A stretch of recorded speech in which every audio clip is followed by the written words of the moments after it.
Well, greetings and salutations, everybody. Welcome to the best MMA-related show on the planet Earth, the John Campea Show, coming from right here on my YouTube channel. I'm, of course, your host, John Campea, and it is an awesome honor and privilege, as it is every day, to have you, our international friends, gather around as we talk about our favorite things in the world, movies, movie news, TV, streaming, and all sorts of good stuff. And guys, welcome to this Tuesday. We got a lot of things to talk about. Unfortunately, we're not going to be talking about them with our regular Tuesday guest, Robert Meyer Burnett. He had something come up with a project that he's working on. He sends his apologies. Don't worry, he'll be back tomorrow. Everything's all good. But we do have a whole bunch of stuff that we need to talk about here today, and I hope you guys are doing well today. Welcome to the show. The show is, of course, going to be broken into two parts. In the first half of the show, we're going to take some predetermined topics. Then in the second half of the show, we take your live comments and questions. And you guys can start firing those in now if you like. But for now, let's dive right in to our main topics. Actually, before we do that, I should probably do a little bit of housekeeping here. And that first thing is this, of course, that if you guys can't be in front of a YouTube channel to get your daily fix of the John Campea Show, no worries. There is an audio-only version of the show called the John Campea Show podcast. Like I said, it's just an audio-only version of this show. Plus, we put up some other things on the podcast feed as well. So if you're commuting or you're at the gym or you're at work and you just want to be able to listen to the show, go onto your favorite podcasting app of choice, search for the John Campea Show podcast, and go subscribe to it today so it is there when you need it. Okay, guys. Now with that down, let's get into our main topics today. And how do we select our main topics here on the John Campea Show? It's simple. You guys come up with them. You see, whenever you come across a big topic, issue, or story that you guys feel we need to cover as a main topic here on the show, just go anytime 24/7 over to www.thejohncampeashow.com/contact. Once you guys get there, you're going to see a form. Fill it out with your topic or question. It's totally free. Hit submit, and then maybe, just maybe, you might see your submission featured as a main topic here on the John Campea Show. With that down, let's get into main topic number one, shall we? And our first main topic today gets submitted to us by Raymond Reddington, who writes, "You talked the other day about the movie poster for the new Scream movie, but have you seen that the oh my goodness and holy heck trailer for the film? That was one of the best trailers I've seen in a long time. What do you guys think of the Scream trailer? Thank you, and bring on the ghost face goodness." All right, thanks a lot for sending that in, Raymond. And yeah, if you guys remember, if you guys were around yesterday, we talked about the first trailer that dropped, or the first poster that dropped, including a bunch of stills for the new Scream film. Now look, I admit, and I acknowledged, that I am not exactly a Scream fan. Like, I like the first film. I really do. I think the first film was great. It is both as kind of a slasher and as a deconstruction of the horror genre. I've always liked the film. I don't love it on the level that some people passionately love it, but I really did enjoy it. I've not been big on the rest of the Scream movies, to be honest with you, although I do know that a lot of people do love all the Scream films, so there's a lot of people excited to get in here and see the new one, and that the new trailer is dropped. Well, the new trailer did drop. And I'll tell you what, meh, it was all right. Yeah, it's exactly what I thought it would be. It's like, okay, bunch of youngins. Uh-oh, somebody's wearing the ghost face mask. Stabby, stabby. I mean, look, all I'm saying is, I'm not saying it was a bad trailer. All I'm saying is it wasn't at all anything that I wasn't already expecting. You know what I'm saying? Like, it was just exactly what I was expecting. Like, if you had asked me 5 minutes before I sat down and watched the new trailer for Scream, said, what do you think is going to be in it? There's going to be a spooky phone call because that's the Scream thing. There's going to be, a young girl probably getting murdered. Then you're going to see lots of youngins running around. And then you're going to see, whoa, wait a minute. That guy in the black cape and the ghost face mask wasn't there a second ago. And there will be a bunch of stabby. And then you're going to get some Nev Campbell and Courtney Cox shots. And that's probably going to be the trailer. And that's exactly what it was. And that's not necessarily a bad thing. I'm not saying that is necessarily a bad thing. But it is what it is. But you know what? Here's the one thing that makes it very difficult for me to get into the Scream films, but is also at the same time a strength of the Scream films. So hear me out. One of the things that makes it difficult for me to really get invested in the Scream films is that there is no central character. Like when you're watching a Friday the 13th movie, you grew up with Jason, right? You grew up watching Jason going around and hacking those campers to death and all that kind of stuff. When you're watching a Nightmare on Elm Street film in whatever iteration, you grew up watching Freddy. You know Freddy.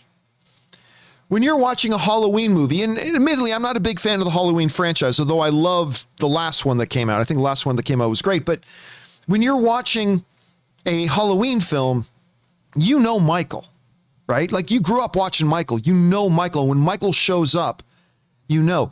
The thing about Scream that's always made it difficult for me to feel like emotionally connected to the series is that there is no Ghostface. You know what I mean? Like every movie, it's a different person or persons.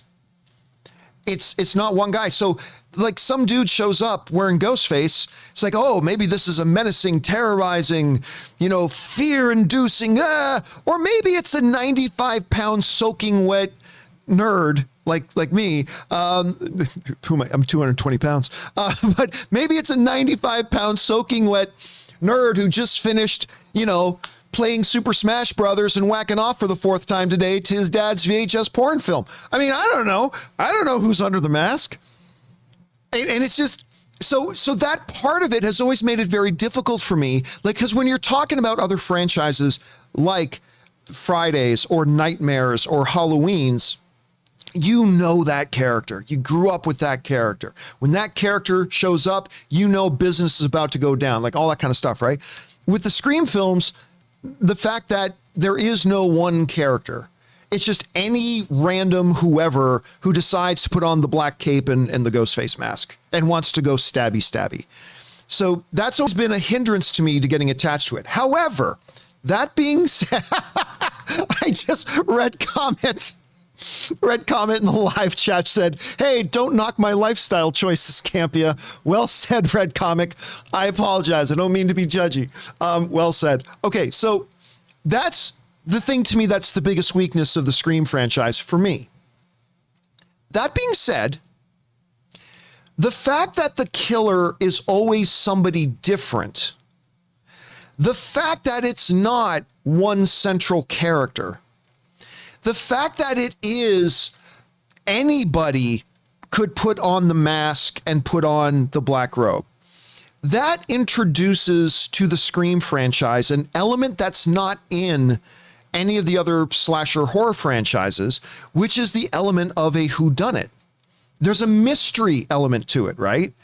Like with Nightmare on Elm Street, no mystery.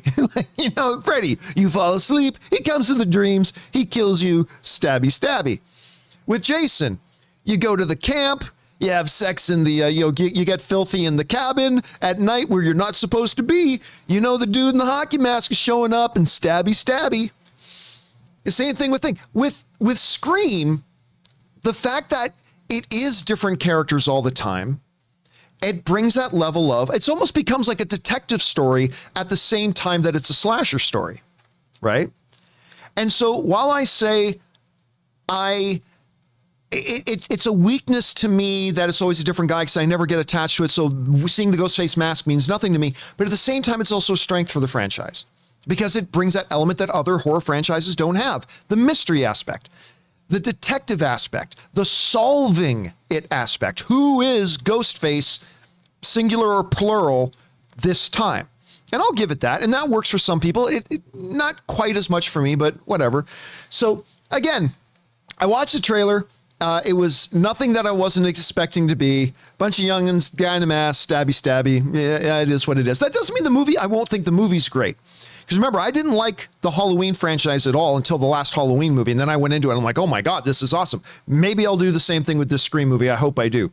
Anyway, guys, the question is for you. What did you think of the new Scream trailer? For me, nothing wrong with it. It just didn't exactly move the needle for me. It didn't make me more excited to see it, but maybe it did for you. Obviously, the person who wrote on the email loved that trailer. Maybe you did too. Whatever you guys are thinking, jump on down to the comment section below and let us know your thoughts. Stabby, stabby. And by the way, big shout out to Marie Seifring, who sends in a super chat badge in the live chat, and to Dean Dillon, who also sends in a super chat badge in the live chat. Thank you, guys. I appreciate that very much. All right, guys. With that down, let's move on to main topic number 2. And our second main topic today gets submitted to us by David Carrero, who, I'm sorry if I mispronounced your name, David, who writes, both Bob Iger and Bob Chapek have both recently announced that Alan Horn will be retiring at the end of this year from the Walt Disney Company. We have known for quite some time that Mr. Horn would be looking to retire sooner rather than later, and it looks like the time has arrived. What immediate impact do you think this will have on the Walt Disney Studios, and what do you feel is Alan Horn's overall legacy in the film industry? Thank you so much for your time, and keep up the amazing work. All right, David, thanks a lot for sending that in, man. And yeah, listen, it is obviously everybody's attention has been focused on, understandably so, the departure of Big Papa Iger. Bob Iger is leaving. I think he leaves at the end of the year. So I thought he left a long time ago. No. He's still the chairman of the board. It's just that he handed off the CEO title to Bob Chapek, who has, in my opinion, not been doing a very stellar job so far. But, you know, Bob Iger has remained there during a transition period, and now he's going to be out. But what we haven't been talking enough about is the impending leaving of Alan Horn. And now it's been made official. Alan Horn is leaving. Now, for those of you who may not know, Alan Horn, while Bob Iger is the head of all Disney, right? He has been for many years the head of all Disney. That includes the parks, licensing, cruises, like movies, everything. He's the head. But he turned back at the beginning of the decade when he needed somebody to be the general to run all of the movie division. That included everything movies that has to do with Disney. When he needed a general, he looked over and he saw Alan Horn had just recently retired from Warner Brothers. By the way, one of the dumbest decisions Warner Brothers has ever made in their existence. They decided that Alan Horn was too old and a little too out of touch way back in the beginning of the decade, and they started to push him out to replace him with a guy that didn't even last 2 years. So they pushed out Alan Horn, and Bob Iger was like, Alan Horn is a free agent? Alan Horn, I mean, he was getting ready for his retirement, going to go onto the beaches of Cabo San Luca and sip Mai Tais and ride surfboard, practice his katas. Alan Horn's a black belt in karate. He was on the cover of Black Belt magazine, as a matter of fact. He was going to do all that kind of stuff on the beach. Alan Horn, or Bob Iger, rubbed his eyes and say, wait a minute, this is too good to be true. This is too good to be true. Alan Horn's available. Alan Horn's a free agent. He got on the phone, called up Alan Horn, and said, Alan, don't get too comfortable on that beach, my friend. Don't wax up that surfboard too much. Put down that fourth Mai Tai, my friend. I need you at Disney. And I need you to be our general. I need you to run all of our movie division. We got so many different studios under Disney, and we're only adding more. And we need a guy who can be the shepherd of all of it, who can be the creative visionary for all of our movies, who can guide us and steer Disney Pictures and all of our other studios into the upcoming decade. I know you're looking forward to retirement, but I need you here, buddy. So Alan Horn answered the call. He said, I hear you, Big Papa Iger. I'll come, I'll run Disney, and I'll take it into the promised land. Biggest regret of Warner Brothers executive level in their history, letting Alan Horn go. And what did Alan Horn do? He came over to Disney and ushered in arguably the most successful run in the history of Hollywood of any movie exec. That's all he did. That's all he did. Let's take a look at this from Variety. During Horn's 9 years at Disney, the studio set numerous records at the box office, surpassing $7 billion globally in 2016 and 2018, and $11 billion in 2019. The only studio ever to have reached these thresholds. During his tenure, Disney released, get this, during his tenure, Disney released 20 films that surpassed the $1 billion mark, including the biggest domestic release of all time with Star Wars The Force Awakens and the second biggest global release of all time in Avengers Endgame. The article goes on to say, prior to joining Disney, Horn held key leadership roles at prominent studios since starting his career in entertainment in 1973 at that's when I was born, at NBC Communications. In 1987, he co-founded Castle Rock Entertainment, which he led as chairman until 1999, when he joined Warner Brothers, where he served as president and chief operating officer until 2011. In these roles, he was involved with Batman Begins, the Harry Potter series, as well as The Departed, $1 Million Baby, Shawshank Redemption, When Harry Met Sally, Seinfeld, and the list goes on and on and on and on. He came over to Disney. He took the reins of that entire movie division. He was the boss of Kevin Feige, of Kathleen Kennedy, of John Lasseter until he wasn't there, now Peter Docter, and all the heads of all the different studios. He was their boss. He was their leader. He was the one who gave them inspiration. When you go back and look at old articles of Kevin Feige talking about working with Alan Horn, it's a lot more glowing than when he's talking about Bob Chapek and say, yeah, Bob Chapek's a nice guy. He's a real guy. No. Go back and read how Kevin Feige talks about Alan Horn. Alan Bergman, who is succeeding Alan Horn there, talks about that. Alan Horn is the most important mentor he's ever had in his career. Now, back in 2019, Alan Horn began his transition out. So he became co-chairman with Alan Bergman. Basically, he had been mentoring Alan Bergman to be the one to take the reins. I thought for a long time they were going to groom Kevin Feige to do that, but all along Alan Horn was grooming Alan Bergman to be in that role. So in 2019, Alan Horn began his transition by becoming co-chairman and now announcing that he's, of course, stepping away.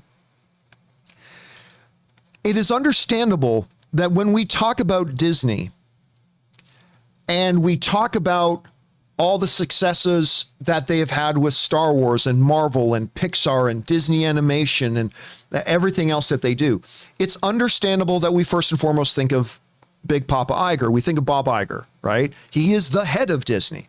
It's, of course, understandable that we think of in one era names like John Lasseter or now Peter Docter, or that we think of names like Kevin Feige, of course.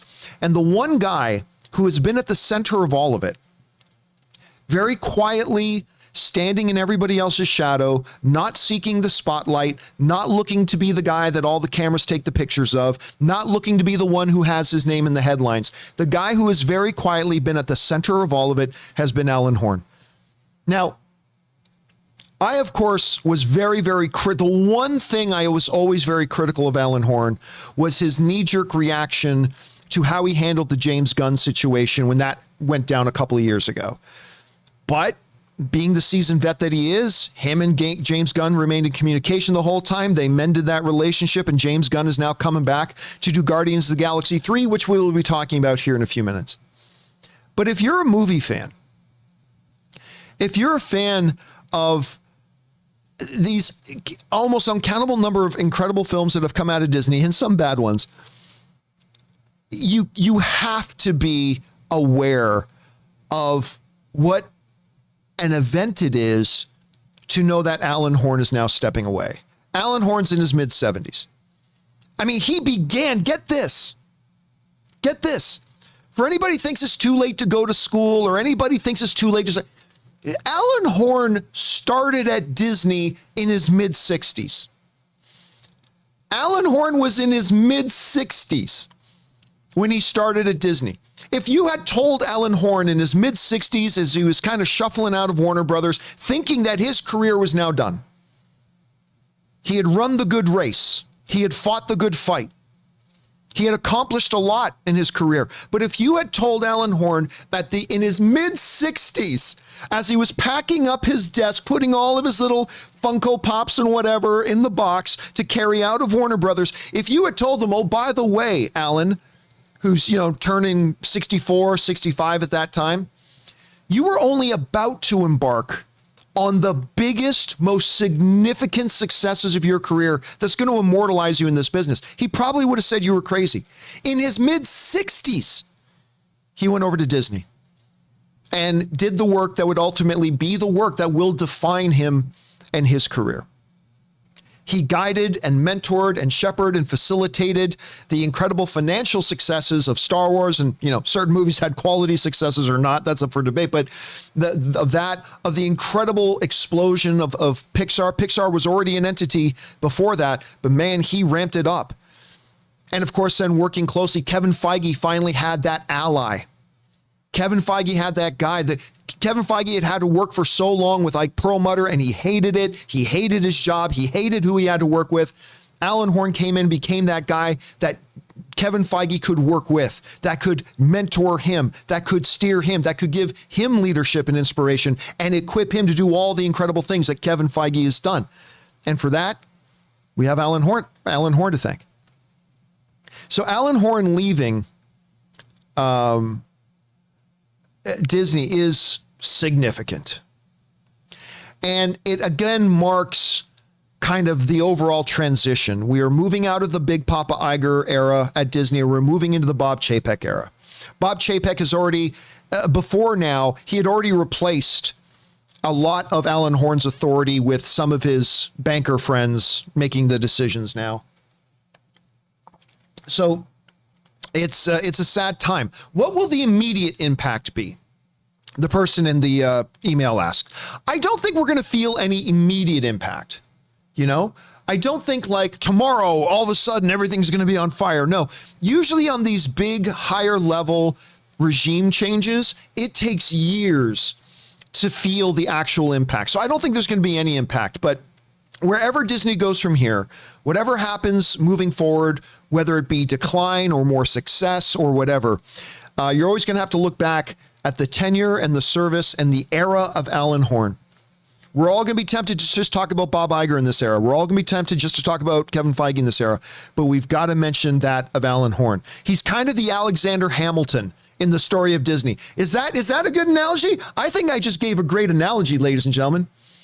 I think I just gave a fantastic analogy. Alan Horn is the Alexander Hamilton of the story of Disney. Bob Iger is the George Washington, sure.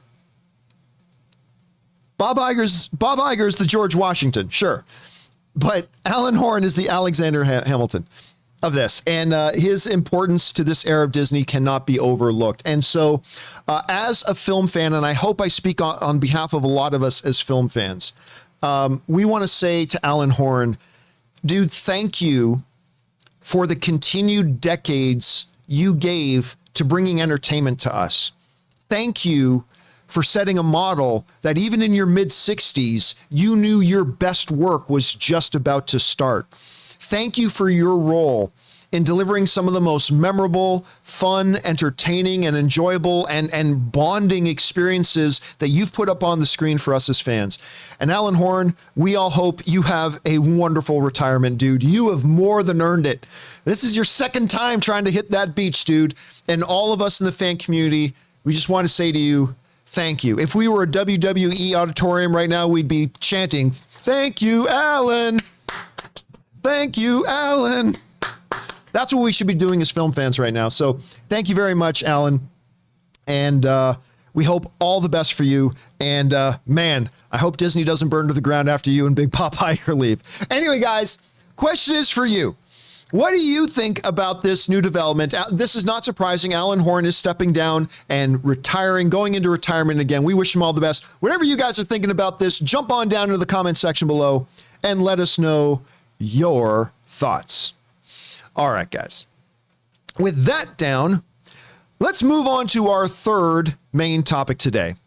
And our third main topic today gets submitted to us by Dustin Crawford, who writes, "Hey, John and crew. It was just announced that Will Poulter will be playing Adam Warlock in Guardians of the Galaxy Volume 3. I've got to say, it seems sort of outside the box. That's an understatement. Definitely not the type of actor I was expecting for that role, but honestly, I kind of dig it. Poulter is a solid actor who I'm always more than happy to see on screen, and I think he'll bring a very unique presence to the role. What do you think of the casting?" All right. Thanks a lot for sending that in, man. And yeah, listen, you want to say out of the box casting? Mark this one down. This is one of the great examples, I think, of a casting that I never would have guessed in 1,000 guesses, but I absolutely love. Never would have guessed this. You can give me 1,000 chances to guess, 10,000 chances to guess.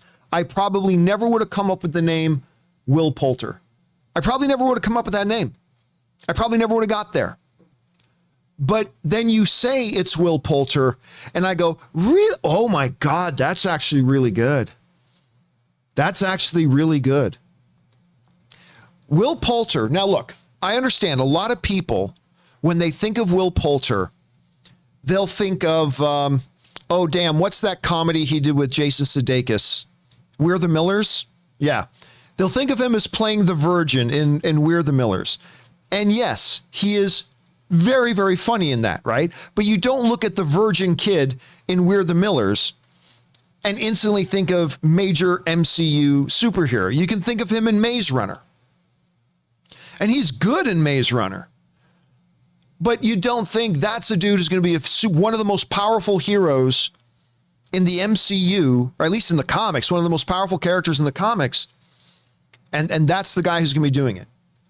I want to bring to your attention a movie that he did a couple of years ago that I, without exaggeration or hyperbole, I totally believe he should have been nominated and in serious contention to win Best Supporting Actor at the Academy Awards. Let me look over to the live chat, see if any of you guys know what movie I'm talking about here. There's a movie he did a couple of years ago that I believe there is a solid argument he could have been a front runner to win at the Academy Awards. Casey Mack sends in Detroit. Detroit. This dude in Detroit is unbelievable. I remember, first of all, Detroit is a fantastic movie. Just flat out in and of itself is an absolutely fantastic movie. It really, really is. But within that fantastic movie, filled with fantastic performances, Will Poulter plays the term dirty cop doesn't necessarily, let's just say a morally questionable cop in Detroit. Let's put it that way. A morally compromised. That's how I'm going to put it. Will Poulter plays a morally compromised cop, a absolutely terrible person who doesn't see himself as terrible. It was the kind of role that I never would have imagined seeing a guy like Will Poulter in. And yet there he was, this gritty, dangerous, morally compromised cop character in the midst of this incredible story where he was acting up against some other incredible performances, like mind-boggling performances in it, and he stood out. He stood out to me. And he was amazing in it. And it's when I saw Detroit, like I always liked him. Like I always liked Will Poulter because of all the other things we talked about. But it's when I saw Detroit that I'm like, oh, damn, this dude's for real. He's not just a quirky dude who can do little fun comedy like We're the Millers or whatever. This dude's for real. So then that brings up the question, can it be Adam Warlock? Now, for those of you who don't know a lot about Adam Warlock, technically speaking in the comics, I believe he first came about, I believe it was in Fantastic Four. And in the 60s when Adam Warlock was created, he was actually created by human beings on Earth, like human scientists on Earth actually created him. And I believe originally he had the Soul Stone as a part of his entity. It was the Soul Stone was a part of his head, kind of like what they did with Vision with the Mind Stone in Vision. And he is kind of became what's known as a galactic character. Initially, he was known for his battles with Thor. I believe there was this one storyline, like one of Adam Warlock's first storylines when he literally stole Thor's girlfriend. Like literally grabbed her and kidnapped his girlfriend because he wanted to marry Thor's girlfriend, if I remember it right. Anyway. But as Marvel evolved him over the years, like he became very identifiable with all things Infinity War, including all the Infinity storylines in the Marvel comics. He was very closely associated with Thanos. And then one of the biggest threats in the Marvel comics was this character Magus. Magus is, I think it's Magus. I don't think there's an N. Maybe there's an N in there, maybe there's not. Those of you in the live chat, correct me if I'm wrong.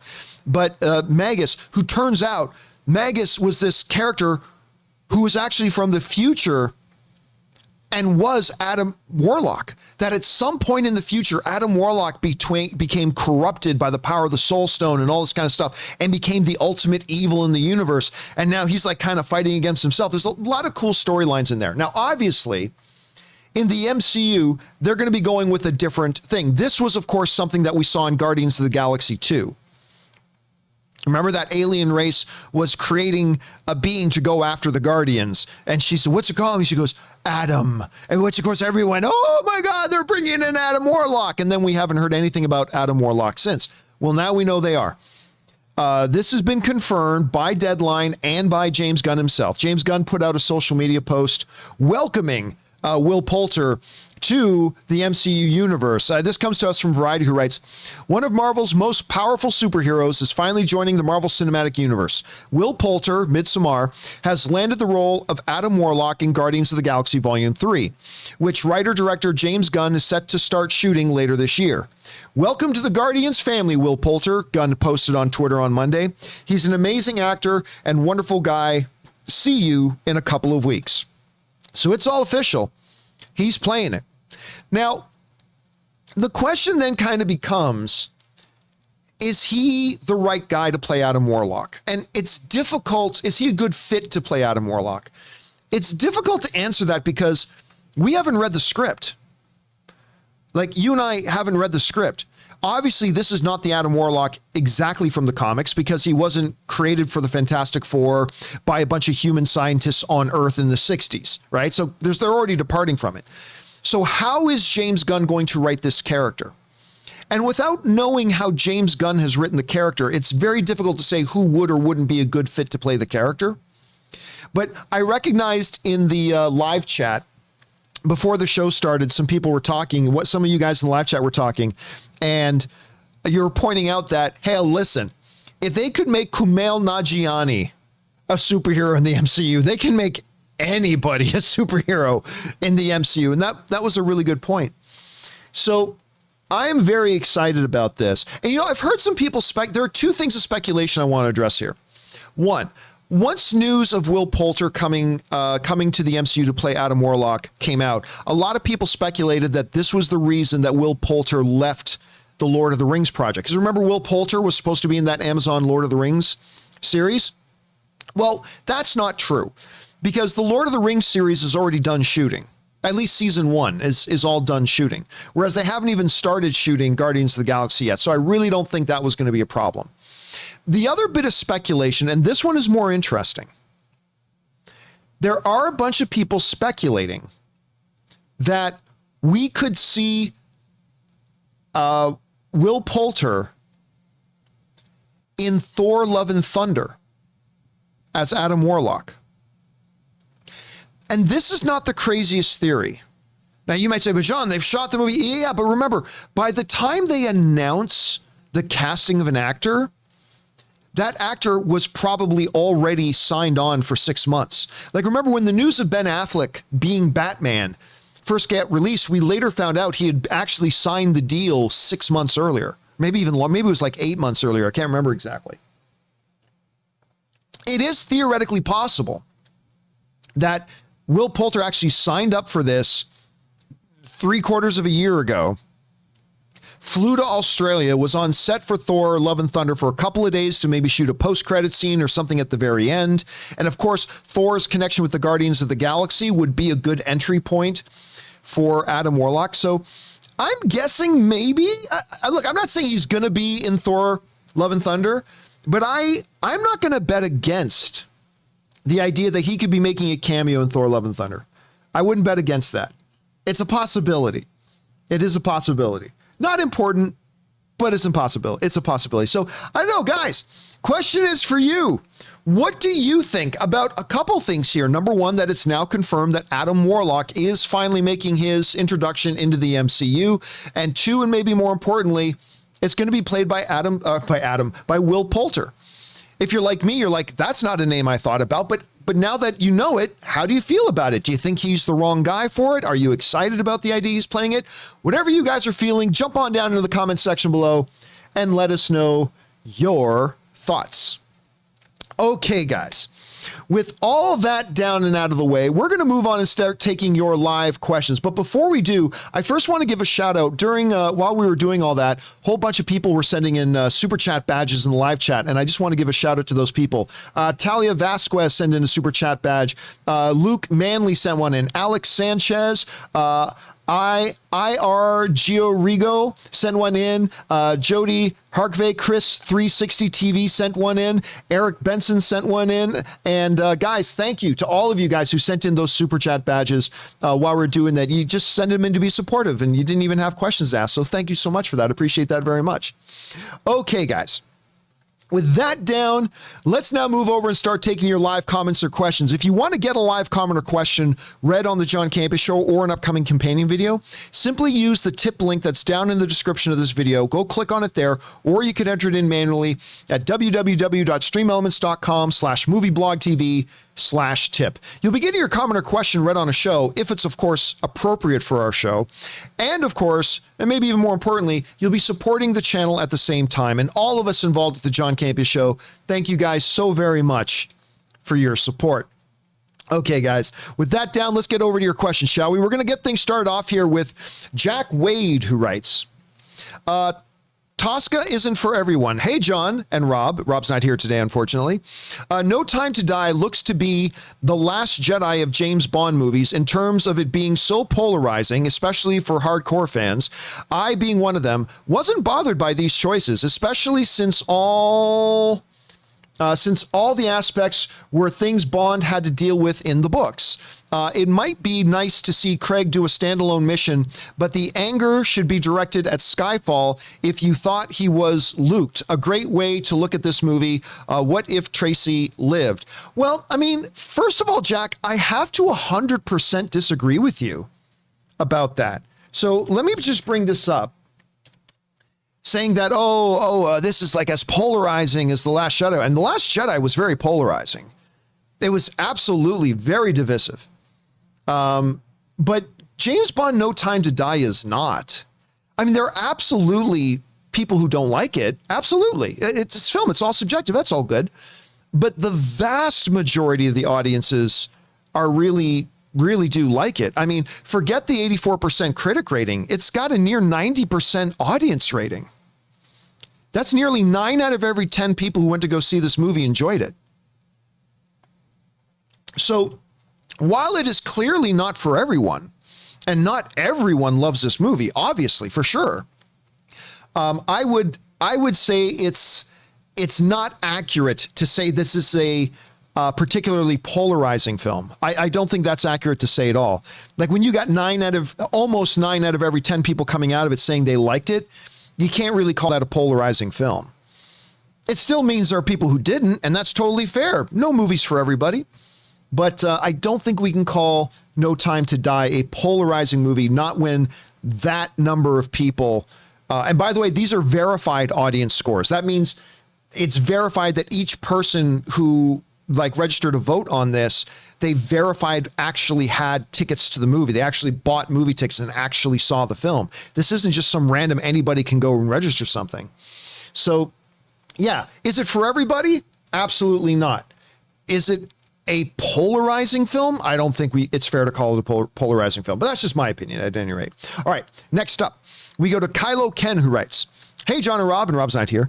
Do you think there is a possibility that Venom could overtake Bond in its third weekend in cinemas? Yes, I do think there's a chance for that. Because obviously, look, I told you guys last week, Venom was going to take more than a 60% drop because it has a big major blockbuster opening in its second week. That doesn't happen very often.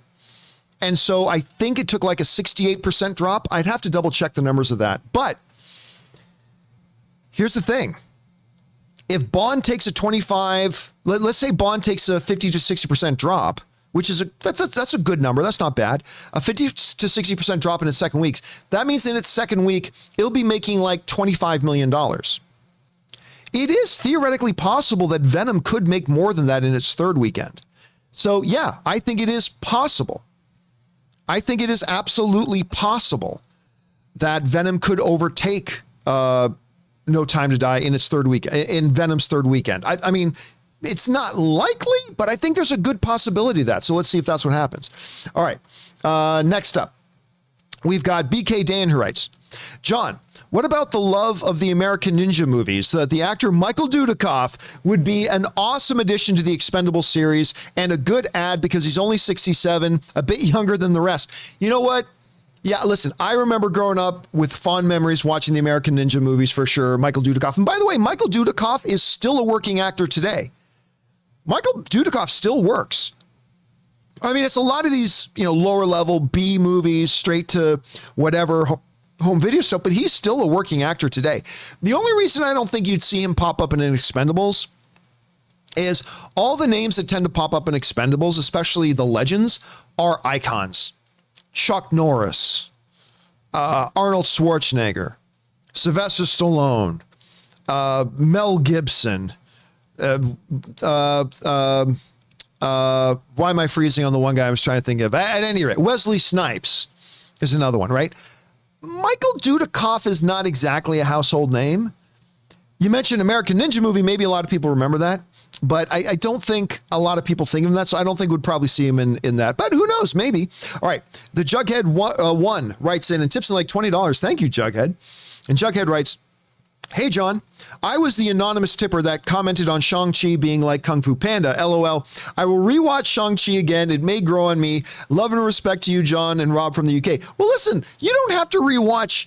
Look, just because a lot of people like a movie doesn't mean there's something wrong with you if you didn't like the movie. Movies hit us all in different ways. And if Shang-Chi didn't work for you, you don't have to feel bad about yourself and go, oh, well, I better go watch it again. I better give it another shot because there must be something wrong. No. All film is subjective, dude. If the movie didn't work for you, it didn't work for you. You don't have to go back and try to make yourself like it. Not at all. Love it. It doesn't bother me in the least, dude. So don't feel like you need to do that. But thank you for writing that in. I appreciate that. All right. Let's, next up, we've got Anonymity Mouse writes, hey, John and Ron, buy one, rent one, and lose one. Michael Keaton theme for the upcoming Flash movie. One Good Cop, that's one I haven't heard of in a while. The Dream Team is another one I haven't heard of in a while. Or Multiplicity, Bring on the Filthy. Oh, man. Okay, so I will say this. Dream Team is a movie that is a very, very special place in my heart. All right. You also had, on top of Michael Keaton, you had Christopher Lloyd in that and a few other guys. It's about a bunch of guys who break out of they don't break out. They're they're all these guys from a mental facility, a mental health facility. And they're kind of on an outing, a field trip. And anyway, things go wrong. I love that movie. When I was a kid growing up, I used to love Dream Team. So that's the one I'll buy. One Good Cop was, on paper, it's a great sounding movie. So Michael Keaton's a cop, right? And his partner dies and he vows to take care of his partner's kids. And it's got Rene Russo in it as well. It's got, how do you pronounce Anthony LaPaglia? Is that how you say Anthony's last name? Who I always remember from So I Married an Axe Murderer. I'll be honest with you, I didn't love that one the way some people did. So I'll probably say that's the one I'll lose. And then I will rent Multiplicity, which he did with Andy McDowell, I should say. That was one of the most memorable posters of all time, like Michael Keaton and then 55 copies of him behind him. Anyway, so yeah, that's how I'll rank those ones. All right, next up. We go to Wiley Todd writes, one of three.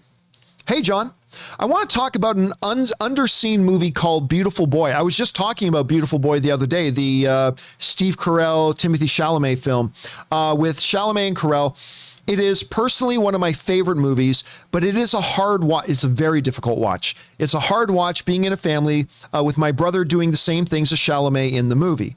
I have never seen a movie be this close to my life, and it hurts to watch. But the funny thing is I relate to the minor characters like Chalamet's brother in the movie, which represents me. I personally would like others to watch it so people see what additions, you probably mean addictions, what addictions like this do to families and spread the importance of the problem.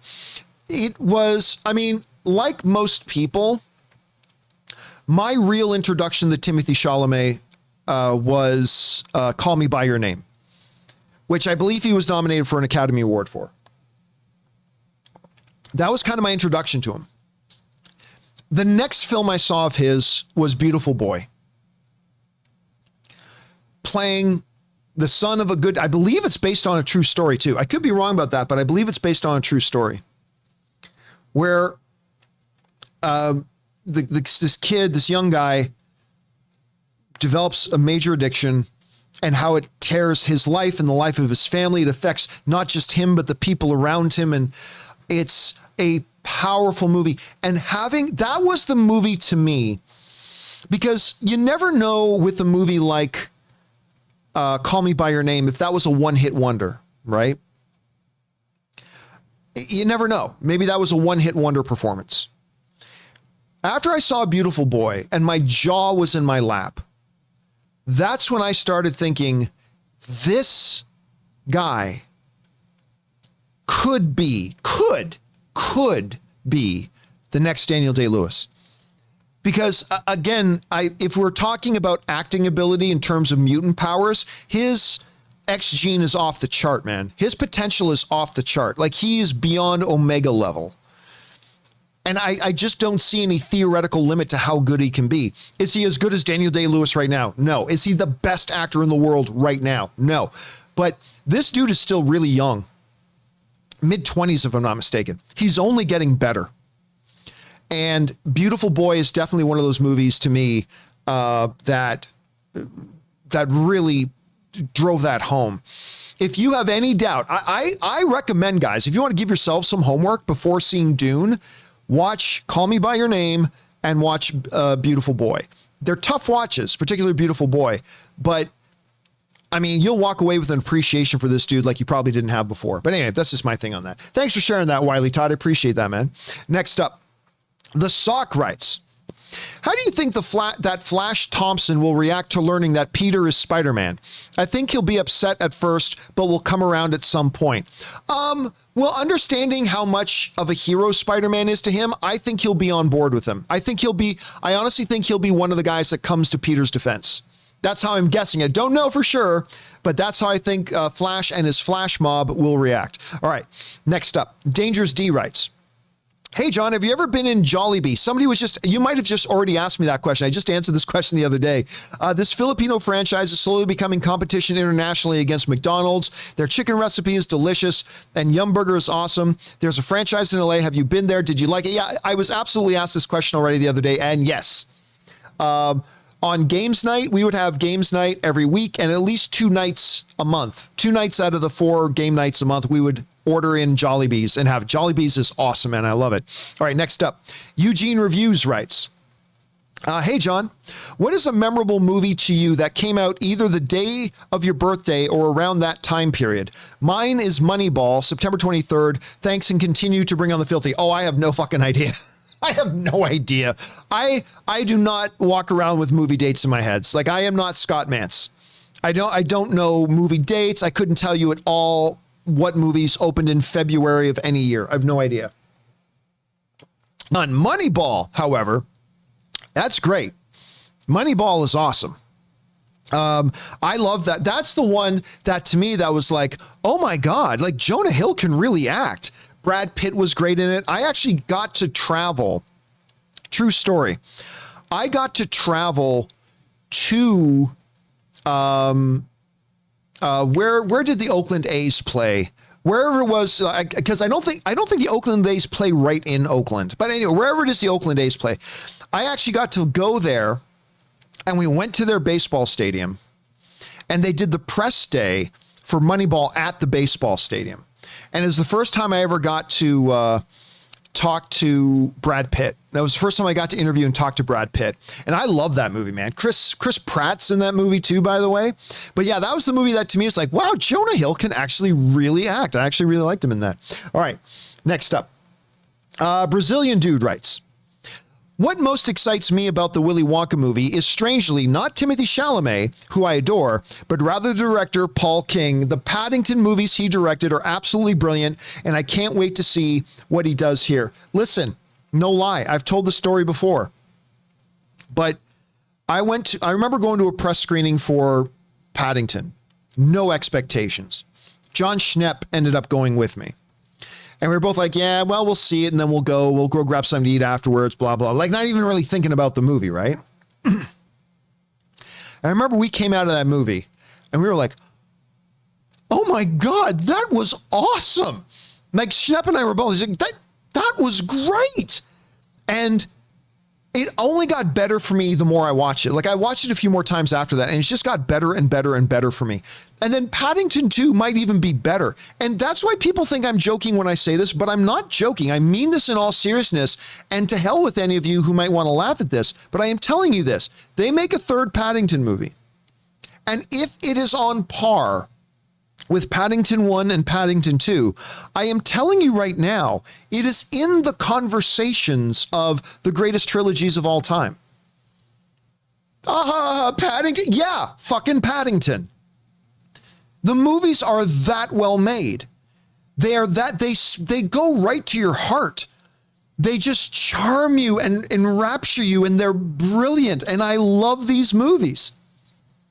So yeah, if Paddington 3 comes out, and this is a big if, but if it is on par with Paddington's 1 and 2, I'm not saying it's the greatest trilogy of all time, but I'm saying when you have a conversation about the greatest trilogies of all time, Paddington's got to be a part of that conversation. And I understand that sounds ridiculous. I know that sounds ridiculous, but it's true nonetheless.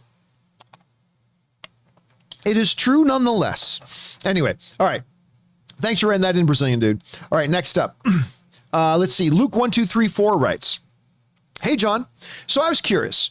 When you started the movie blog and then went into YouTube, did you ever consider using a fake name? No, I did not. Also, what are your thoughts on those who choose to use a fake name due to cancel culture? I would say this. My general feeling of this is anonymity online is fucking cowardice. So that's my general feeling on that. Now, there are exceptions to that. Like, I know of a couple of YouTubers who specifically like use pseudonyms online because they have family, like they have kids and they have families, and, you know, they don't want their kids to be affected by what it is their mom or dad do online. And that's different. Like, I understand that. I get that.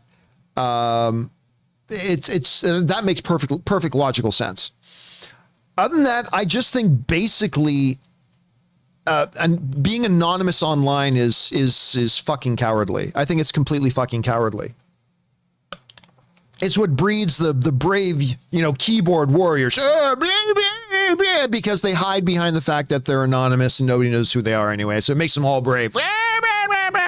But there are people who do that, like people who are creators who will do that specifically because, you know, they don't want it to impact their kids or something. Like people who have specific reasons for that, totally get it. Totally get it. So, I mean, ultimately at the end of the day, I don't care. It's not me. It's not my life. But no, I never did consider doing things online as anonymous. I never did consider that. All right. Next up, by the way, Black Bono Lala sends in a super chat badge in the live chat. Thank you, man. I appreciate that, dude. All right. Next up, we've got Double B Studios writes, hey, John and Rob. Rob's not here. I did buy Movie Trailers, A Love Story. Thank you so much. That's, of course, my documentary.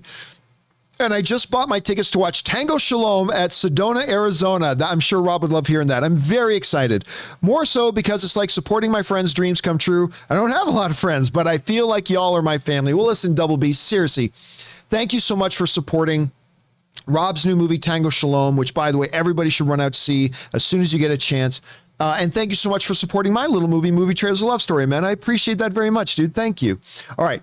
Next up, Suthius writes, dude, if it comes to fruition that Will Poulter is to be Adam Warlock, and it is, it's official, in the MCU, sign me up. I think he's a great talent, and if he's to follow up the heroes of the MCU before him, buffed up, I think he'll look the part. Again, this will be true. I'm excited, and it is true. It's 100% true.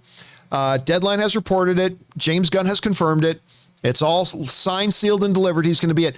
And you know what? Here's the funny thing. He doesn't have to be buffed up. I know people don't want to hear me say that, but when you look at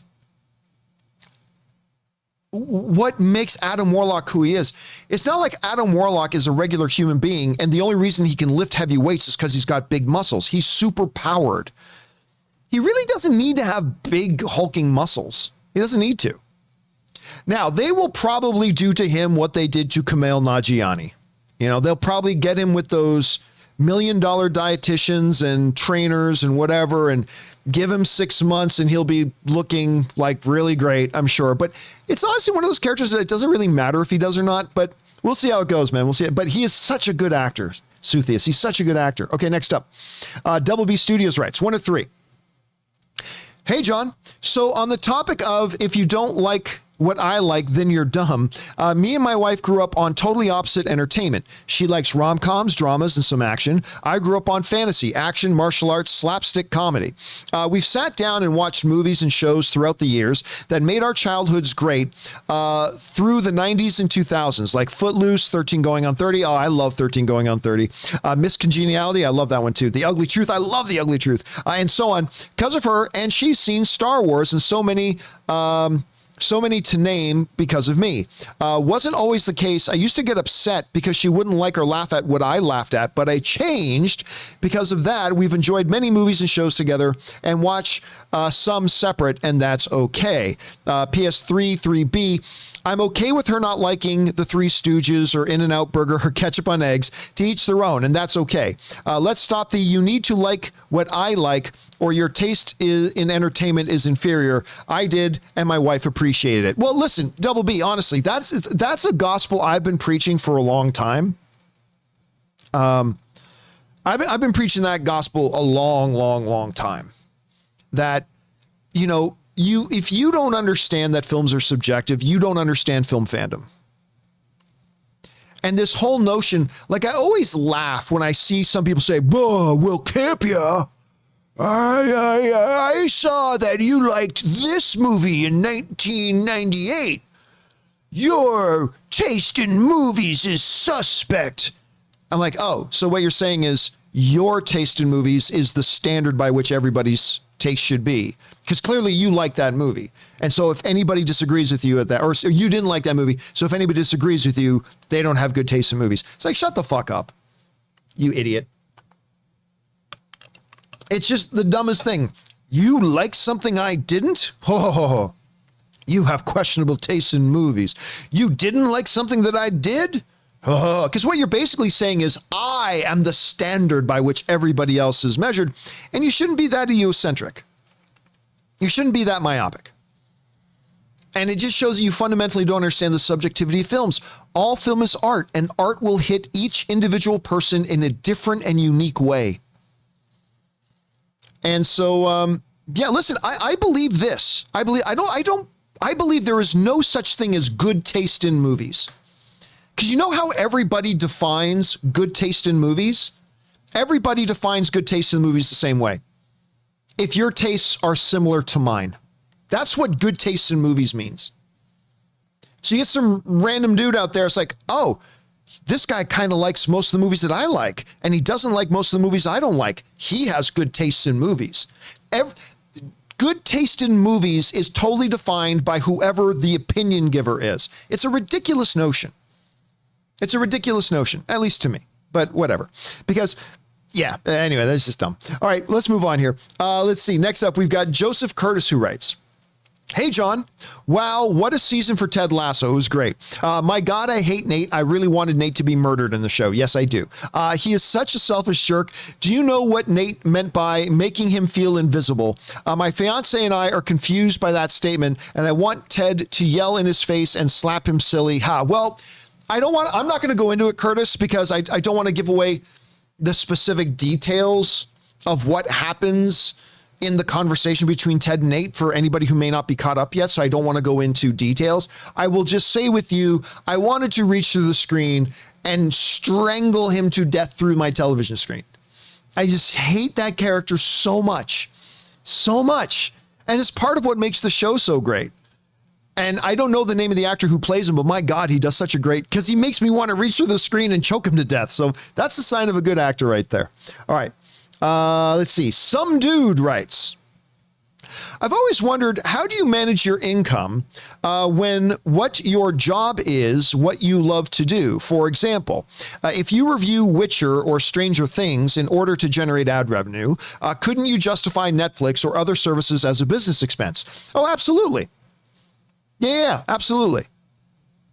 Like understanding what my job is, my Netflix subscription, Disney Plus, the tablets I buy, the phones that I buy, the speakers that I buy, the movie tickets I buy, the popcorn I buy in movie theaters, the lighting that I buy, the monitors that I buy, the microphones that I buy, the mixers that I buy, the refrigerator that I buy, the filing cabinet that I buy, all that kind of stuff are business expenses.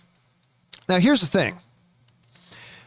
There is a massive misunderstanding amongst a lot of people about what a business write-off means. Like people just think that, oh, I bought, let's see if I can pull it out here. I bought this USB. Yes, see, off camera, I always, because it can get warm in here at these lights. So I have this USB fan always sitting over here.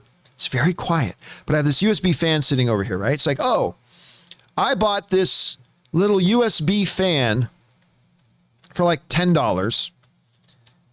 So that means it's a business expense. So it's like it's free. That's not how business write-offs work. Like people think if I bought this monitor, let's say this monitor was $1,000. This monitor was not $1,000, by the way. Just letting you know, this monitor right here is not $1,000. But let's say that this monitor right here is $1,000. Okay. There are a lot of people who think that, oh, you get to write that off as a business expense. That means you get $1,000 off your taxes. That's not how it works. Okay. That is not how it works.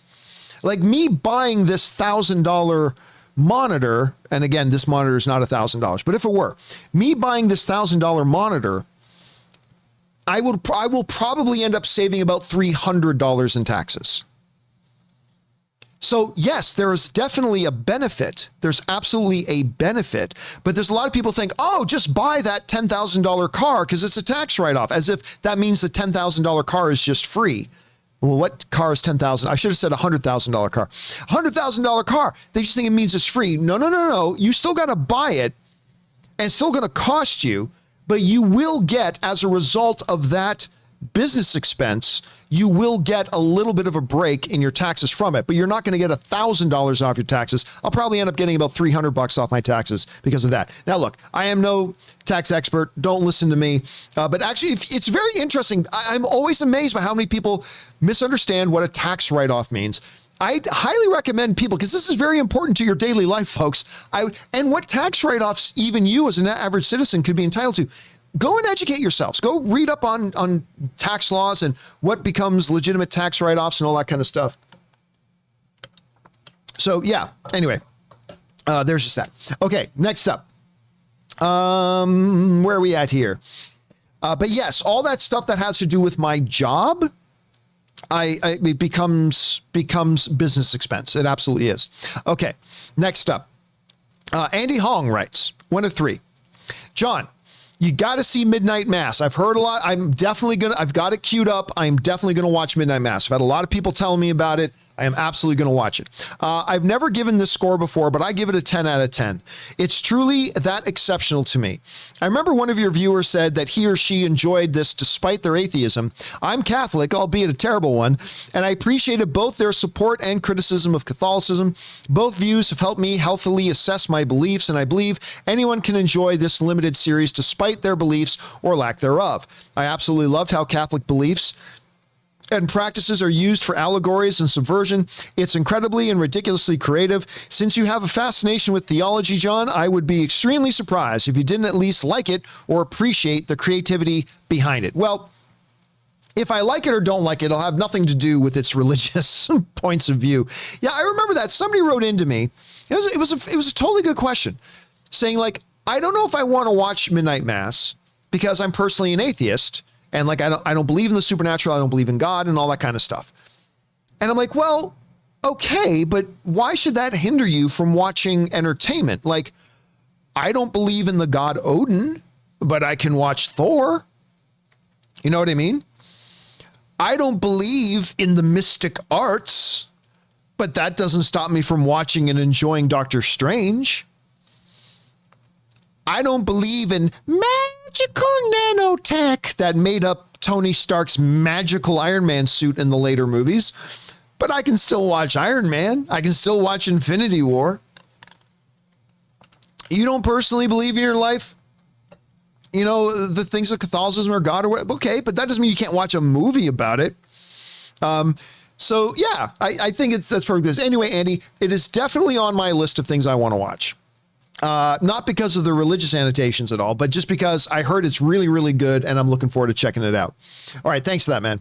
All right. Next up, we've got Andy Hong also writes, whatever happened to the We're the Millers sequel that Warner Brothers said was in development 7 years ago?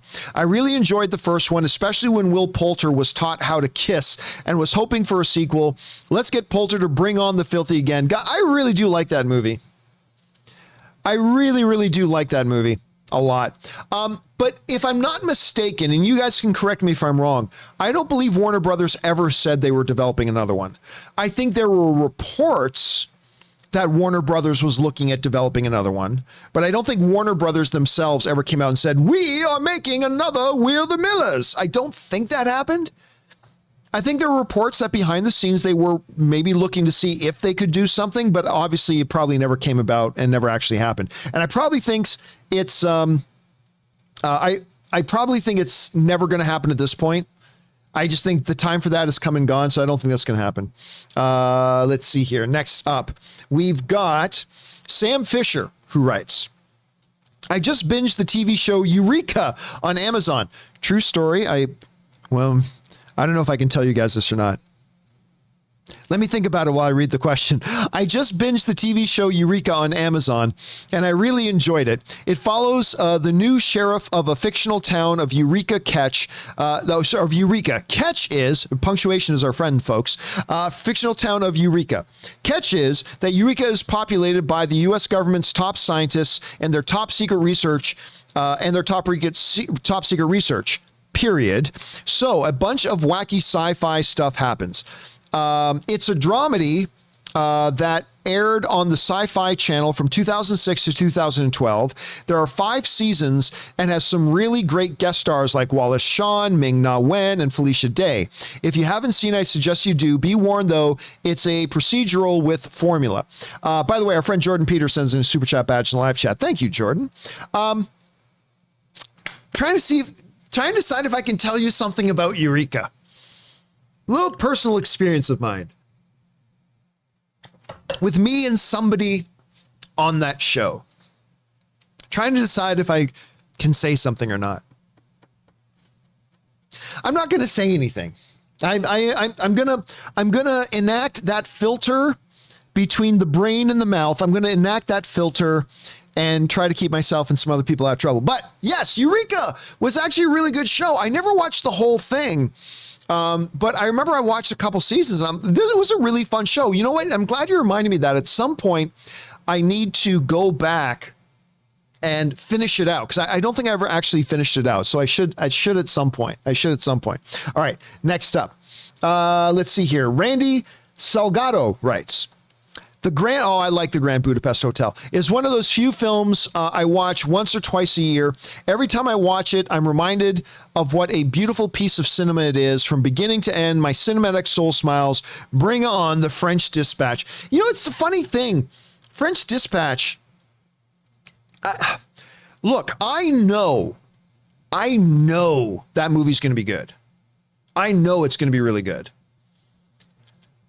trailer never did it for me though. Like, I'm just being honest. Like, it's one of those situations where I don't need to be sold on the movie, right? Look who's directing it. Look who's in it. It's going to be good. It's an Anderson film. It's going to be good. I know I'm going to like it. I know it's going to be really good. But the trailer for it, it looked boring to me. Again, I know the movie will be great. I know it will be. But the trailer looked boring to me. It's just one of those weird things. Anyway, I am looking forward to finally getting around to see it, Randy, once I get the chance to do so. All right. Sam Fisher writes, it was just announced that Mark Harmon is leaving NCIS after 18 years. I know we don't normally talk about basic cable shows. I'll talk about basic cable shows. But what are your thoughts on this, given that Harmon has been playing the role for nearly 20 years and is an OG cast member and the MC? Listen, I'm not going to lie to you. I really like Mark Harmon. I remember Summer School fondly. But I've never, honestly, dead truth, I've never seen a single episode of NCIS. I've never seen a single episode of NCIS. But I will say this, if the dude's played it for 18 years, can't believe he's done the same job for 18 years. I mean, he's earned it. He's probably just like, okay, time for me to take a break. Time for me to take a break. I mean, look, anybody who plays a role in a show for that long, that's amazing and incredible. But yeah, if he's stepping away, I could totally understand. I can totally understand. All right, next up, an anonymous viewer writes, I was talking with a well-known critic the other day. About the next James Bond. When I suggested Henry Cavill, his opinions was that Eon will never hire an actor so strongly associated with another iconic park like Henry Cavill is with Superman. They're wrong. Look, I don't mean they're wrong as in they will cast Henry Cavill. But I will tell you they're wrong in that would prevent them from casting Henry Cavill. That wouldn't stop them from casting Henry Cavill. It wouldn't at all. If they feel Henry Cavill's the best guy to play Bond next, they will cast Henry Cavill. And they will not worry about the fact that he also played Superman. Everybody has played somebody. So I think, in my opinion, I think whoever it was you were speaking to is dead wrong. They might, I mean, they could be right. Who knows? But I think they're dead wrong. Again, but that is not me saying that they're going to cast Henry Cavill. I'm just saying they're not going to preclude Henry Cavill just because he played Superman. All right. Let's see. Next up, we've got another one from Anonymous writes, remember that infamous Leonard Maltin review of The Golden Child, which, by the way, I love The Golden Child. Purge me. I must be purged. Anyway, it made 100 million, but have you ever met anybody who actually liked it? Replace 100 million with a billion, and you might as well be talking about The Rise of Skywalker. Except, here's the look. You all know I hated The Rise of Skywalker. You know how I feel about that movie. The reality is there are a bunch of people who really do like it. And that's great. That's great. I mean, I don't like it. I quite actively disliked it. But there are a lot of people who do like it. Make no mistake about it. So no, you can't say, you can't find anybody that likes the Rise of Skywalker. Oh yeah, you can. Yeah. There are a lot of them. Not me, but there are a lot of them. All right, next up. K Major writes, hey, John, you were asked about movies where you saw the sequel first before the original. For me, that was Weekend at Bernie's 2, Ghostbusters 2. I love these films only to realize they were inferior to the originals. I no longer watch Bernie's 2. You know, it's funny you mentioned that. Somebody just the other day, like yesterday or 2 days ago, brought up Weekend at Bernie's to me. I haven't heard that film referenced in a while. And somebody just the other day brought that up. So that's kind of funny that you mentioned that one. All right. Thanks for that, K Major. K Major also writes, let's talk Star Wars. I too was disappointed with how they stuck/botched the landing on the episodic films. But now that the Skywalker saga is done, do you think that Lucasfilm should continue with the trilogy trope? Absolutely. Trilogy isn't a trope, by the way. Trope is some kind of internal narrative hook. Trilogy is not that. So you can't really say trilogy is a trope. Anyway, do you think that Lucasfilm should continue the trilogy trope or focus on individual stories and films. Well, here's the thing, K-Major. You're saying that like it has to be one or the other. Anyway, it might be crazy to say, but I'm just tossing new ideas out. Why not 4 or 5 films like Mission Impossible? Is the trilogy trope really, again, it's not a trope, really part of the DNA of Star Wars? Or is it the awesome characters and story like any other film? Have an awesome day, bro. Well, see, so let me challenge you on this. First of all, you're asking, should they do trilogies or should they do individual films? And again, I think it's a false distinction to think you can only do one or the other. You can do both. They've already shown they can do both.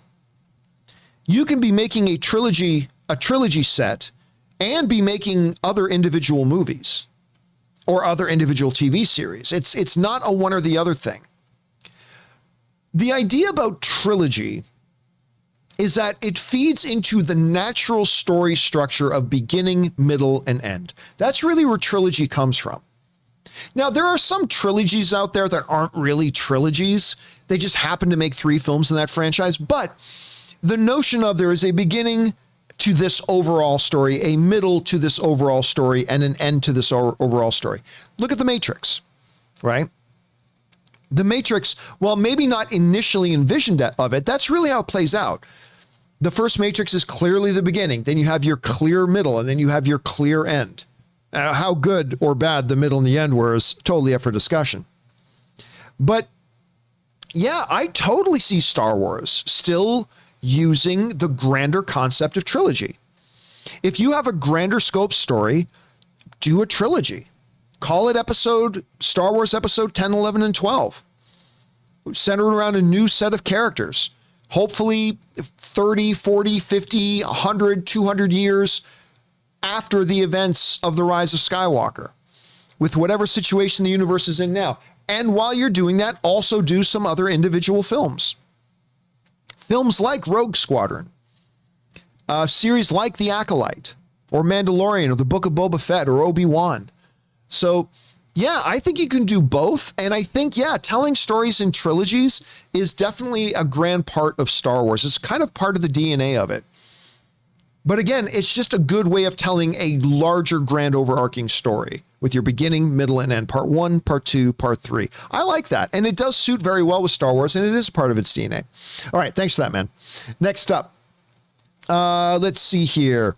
Dean Dillon writes, "Hey, John, big fan. Thank you so much. Did you hear Will Poulter will play Adam Warlock in Guardians of the Galaxy 3? Obviously, Dean wrote this in before the show started this morning. What are your thoughts on him, and do you think he is the right fight? You probably meant right fit for Adam Warlock. Again, we'll never know if he's the right fit until we read the script, because we don't know how he's being written. So we have to leave that up to the director. But he's a fabulous actor. Again, if you don't know how good of an actor he is, go and watch Detroit. Go and watch Detroit if you want to see how good of an actor Will Poulter is. And I think it's a great casting. I'm excited about it. All right, Jeremy writes, and he tips in like $20. Thank you, Jeremy, for supporting our channel on that level, dude. Jeremy writes, "Hey, John and crew. I've been recovering from surgery to remove a tumor. Man, speedy recovery, dude. Happy to share I am now cancer-free. I just wanted to thank you and Rob for all the amazing content to help pass the time while recovering. Hope you all have a fantastic day." Oh, Jeremy, thank you so much, man. And it is, honestly, it's not just verbiage. It is an amazing honor that you would allow us to be there with you as you're going through that recovery. Thank you for that honor of letting us be there and being a part of that. And thank you for the honor of also being one of our viewers and one of our listeners. So thank you so much, man. And may you continue to have a speedy recovery. And in the words of Stephen Amell, fuck cancer, man. All right. Thanks so much for Jeremy, and glad to hear you're on the road to recovery, dude. Next up, Willow writes, "I've only seen 2 seasons of The Sopranos. I've just finished The Many Saints of Newark, and while I liked the performances, I didn't find the story very engaging. Would you recommend that I try finishing the rest of The Sopranos?" Okay, number 1, finish the rest of The Sopranos, because The Sopranos is one of the greatest television series in the history of mankind, and will go down as one of the GOATs of all time for TV series. But it's not going to help your enjoyment of Many Saints of Newark, in my opinion. I am not a big fan of Many Saints of Newark. Again, the performances were great, but I found it to be a drudging, kind of rudderless and directionless kind of So it just didn't work for me. I didn't hate the movie. Don't get me wrong. I don't hate The Many Saints of Newark, but it really just kind of didn't work for me. It just didn't work for me. Okay, next up. Where are we at? That was Willow. Okay, next up. We've got Wet Bandit, a little bit of Home Alone there. I enjoyed watching Home Alone with my family for Christmas. With Disney remaking it, I was cautiously optimistic, but this awful poster came out with the tagline, "Holiday classics are meant to be broken." Did they really just think this was a good marketing idea? I have no idea. I haven't seen it. Actually, let me bring something up here. Home Alone poster. Let's see if there's been a new poster that came out. Here we go. Home Alone poster. Where did it go? Is it here? No parents, no problems. Sweet Home, Home Alone. Holiday classics were meant to be broken. Yeah, that's a terrible, terrible poster. You're right. It's an awful poster. I don't listen. I'm not going to lie to you. I don't care at all about this Home Alone thing. It's a straight to Disney Plus movie. I really don't care about it. That is an awful poster, though. Yeah. I mean, the only thing that this thing's got going for it is that it's got the kid from Jojo Rabbit. That's one thing it's got going for it. But other than that, I've got absolutely no interest in this, like whatsoever. All right. Next up. M Dubs tips in like $20. Thank you, dude, for supporting our channel on that level, man. M Dubs writes, can you do a thoughts or reaction to the Resident Evil reboot trailer? Well, that came out days ago. What's it called again? Help me out, guys. It was like a Resident Evil Welcome to Beaver City or Woodchuck City. What's it called again? It's called Resident Evil Welcome to Hamster City. Raccoon? Is there Raccoon City? Okay, there you go. Raccoon City. First of all, thank you to everybody from John A.M., Red Comet, Mark Newman, everybody, Chief Leaf, everybody sending in. Bill 4393 was the first one to tell me it was Raccoon. First of all, listen, I know it's not the popular thing to say. I'm not a fan of the Resident Evil movies. I frankly don't think they're very good. But whatever, that's just me. That's just me. So I watched the trailer, and it's neat seeing. I just mentioned Stephen Amell. It's nice. It's neat seeing his cousin in there. What is his cousin's first name again? Not Joey Amell. Deuce Bigelow Amell. What's it? Robbie Amell. Thank you, Calvin Patel. Calvin Patel was the first person to tell me it was Robbie Amell. Deuce Bigelow Amell. To have Robbie Amell. It's cool seeing Robbie Amell in there. Also, the guy from Umbrella Academy, number one from Umbrella Academy, is in it. So that's kind of cool to see. Also, the girl who plays Ghost in Ant-Man and the Wasp, she's in it as well. I think she's the new Jill Valentine, I think. But yeah, it was okay, but it honestly, to me, just looked like another Resident Evil trailer. So I'm not terribly excited about it. I will give it a shot. I will absolutely give it a shot. So we'll see. It just didn't quite work for me. That's all. All right. Next up. Thanks for writing that in, Ebdubs. All right. Last two questions of the day. We'll go Mighty Mouse, who writes, did you see Discovery is losing Bobby? Yes, I did see. This is actually a big deal. Okay, so did you see that Discovery is losing Bobby Flay from the Food Network after 27 years due to being unable to reach a contract arrangement? Huge loss for Discovery / the Food Network. Flay is a superstar in that sphere. Listen, when I think of the Food Network, I'm not going to lie to you. Ann and I watch a bunch of the Food Network. It's fun. I like the fun little food shows. I do. I like them. But there are a couple of names that come to mind. You think of Guy Fieri. You think of, what's her name? Giada? Is that her name? Giada? Anyway, think of the little Italian girl. I think her name's Giada. And you think of Bobby Flay. It's Giada, it's Guy Fieri, and it's Bobby Flay.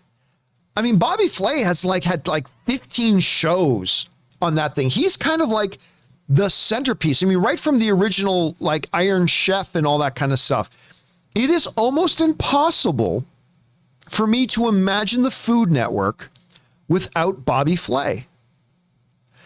And I don't know where Bobby Flay goes from here.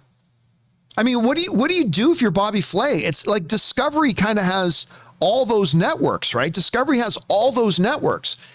And how much was he asking for? I mean, I don't know. I mean, he's worth a lot.